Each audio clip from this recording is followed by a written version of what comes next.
ভারতে এমন অনেক ধার্মিক স্থল রয়েছে যার রহস্যকে নাসা কেন পৃথিবীর যে কোনো রিসার্চ সংস্থাও আজ পর্যন্ত সমাধান করতে পারেনি, আর নাইবা তার সত্যতাকে জাস্টিফাই করতে পেরেছে।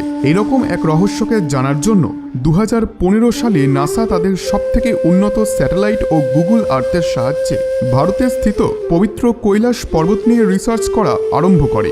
নাসার বিজ্ঞানীরা এটি জানতে চেয়েছিলেন যে এই পর্বতের ওপরে ঠিক কী আছে, যাতে করে কোনো পর্বতারোহী আজ পর্যন্ত এই পর্বতের শিখরে পৌঁছাতেই পারেননি, যেদিকে এই পর্বতের উচ্চতা হিমালয় পর্বতের উচ্চতার থেকে 2000 মিটার কম। আর এদিকে হিমালয়কে জয় করেছেন প্রায় 7000 জন লোক।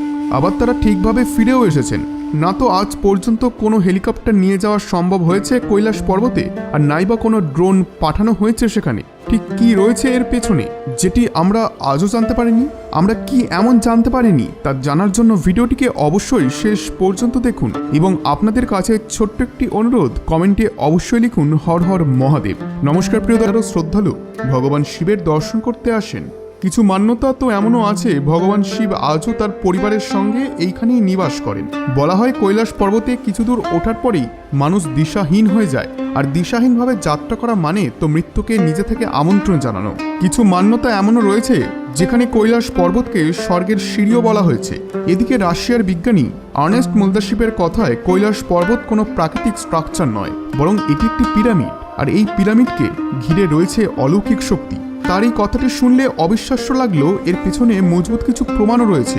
যেমন বিশ্বের সব পর্বত ত্রিকোণ, কিন্তু কৈলাস পর্বত 4 কোণা বিশিষ্ট। এই পর্বতের 4 মুখ 4 দিশায় রয়েছে। পুরাণ অনুসারে এই পর্বত সৃষ্টির কেন্দ্র। পুরাণ এও বলে যে এই পর্বতের 4 কোণা সোনা, রুবি, ক্রিস্টাল ও লাপিস লাজুলির মতো অমূল্য ধাতু দিয়ে নির্মিত। প্রসিদ্ধ পর্বতারোহী হিউ রাটলেজ 1926 খ্রিস্টাব্দে কৈলাস পর্বতের উত্তরী ভাগের অধ্যয়ন শুরু করেন, কিন্তু তুষারপাতের কারণে তার রিসার্চ মাঝপথেই বন্ধ হয়ে যায়, যার পর থেকে মানুষের এই পর্বত নিয়ে ইন্টারেস্ট জাগে। 1962 সাল পর্যন্ত এটি ভারতের অংশ ছিল, কিন্তু চায়না আক্রমণ করে এই পর্বতকে নিজের অধীনে করে নেয় এবং আজও চায়নার অধীনেই রয়েছে। কৈলাস পর্বতকে নিজের দখলে নেওয়ার পরেই চীন এই পর্বতে ওঠার একাধিকবার চেষ্টা করে, কিন্তু প্রত্যেকবারই অসফলই হতো। সবার প্রথমে 1980 সালে চীন সরকার ইতালির এক পর্বতারোহীকে কৈলাস পর্বতে আরোহণ করার জন্য অনুরোধ করে, কিন্তু তিনি সম্পূর্ণ মানা করে দেন। এরপর 2001 সালে চীন স্পেন ও রুশের বিজ্ঞানীদের সঙ্গে মিলে কৈলাস পর্বতের ওপর ওঠার চেষ্টা করে। কর্নেল উইলসনও কৈলাস পর্বতে ওঠার চেষ্টা করেন। তার কথায়, কৈলাস পর্বতে ওঠার সময় তার শিখরে পৌঁছানোর রাস্তা আমি যেই দেখতে পেলাম তখনই আবহাওয়া খারাপ হতে শুরু করে এবং প্রত্যেকবার আমাদেরকে ক্যাম্পে ফিরে যেতে হতো। 2007 সালে রুশ পর্বতারোহী সার্গে সিস্টিকোভ তার টিমের সঙ্গে কৈলাসে ওঠার চেষ্টা করেন। পরে ইন্টারভিউতে তিনি বলেন যে কিছু দূর ওঠার পরে আমাদের সবার মাথায় প্রচণ্ড ব্যথা হতে শুরু করে, জিভ জমে যায়, মুখের পেশিতে প্রচণ্ড টান পড়ে, আমরা মুখ থেকে কথা পর্যন্ত বলতে পারছিলাম না। আমি বুঝতে পারলাম এই পর্বতে ওঠার যোগ্য আমি নই, আমি তাই জন্য ফিরে গেলাম। বন্ধুরা, এই পর্বতকে নিয়ে বলা হয় যে বা যারা এই পর্বতের ওপরে ওঠার চেষ্টা করে তারা কোনো কারণবশত সেখান থেকে ফিরে যেতে চান। কৈলাস পর্বতে যারা চড়েছেন তাদের বক্তব্য অনুযায়ী পৃথিবীতে অন্যান্য স্থানের তুলনায় এই স্থানের সময় খুব তাড়াতাড়ি ব্যয় হয়। এই পর্বতে যারা চড়েছেন তাদের চুল, নখ, দাড়ি 1 সপ্তাহের মধ্যেই এত পরিমাণ বেড়ে গেছে যেন মনে হয় তারা 2 মাস দাড়ি নখ কাটেননি। সাথে শরীরে ক্লান্তির ছাপ তো থাকে স্পষ্ট।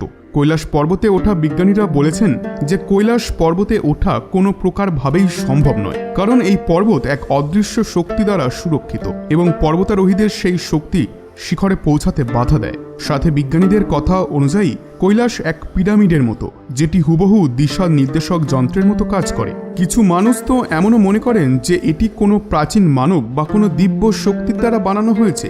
যাই হোক, এবার যখন আরও একবার চীন সরকার কিছু পর্বতারোহীকে নিয়ে কৈলাস পর্বতের ওপরে ওঠার কথা বলে, তখন গোটা দেশ চীনের এই কাজে গভীরভাবে নিন্দা জানায় এবং বিরোধও করে, যাতে করে চীনকে এই সিদ্ধান্ত থেকে পিছিয়ে আসতে হয়। 2015 থেকে 2016 মধ্যে আরও একবার space agency NASA Google Earth ও নিজেদের স্যাটেলাইটের মাধ্যমে রিসার্চ করা শুরু করে।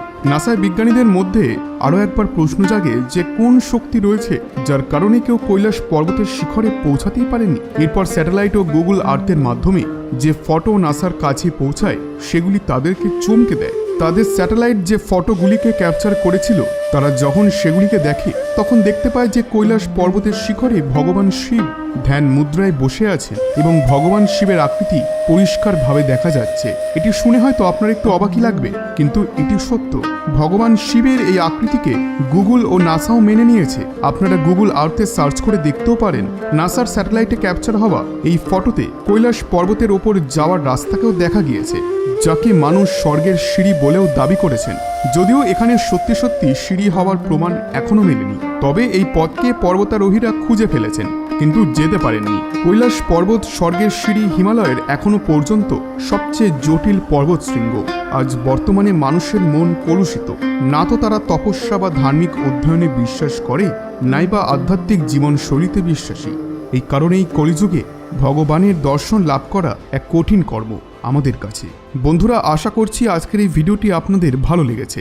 ভিডিওটি ভালো লেগে থাকলে ভিডিওটিতে অবশ্যই একটি লাইক এবং চ্যানেলটিকে সাবস্ক্রাইব করতে ভুলবেন না, এবং আপনাদের কোনো বক্তব্য থাকলে অবশ্যই তা কমেন্ট বক্সে জানাতে ভুলবেন না।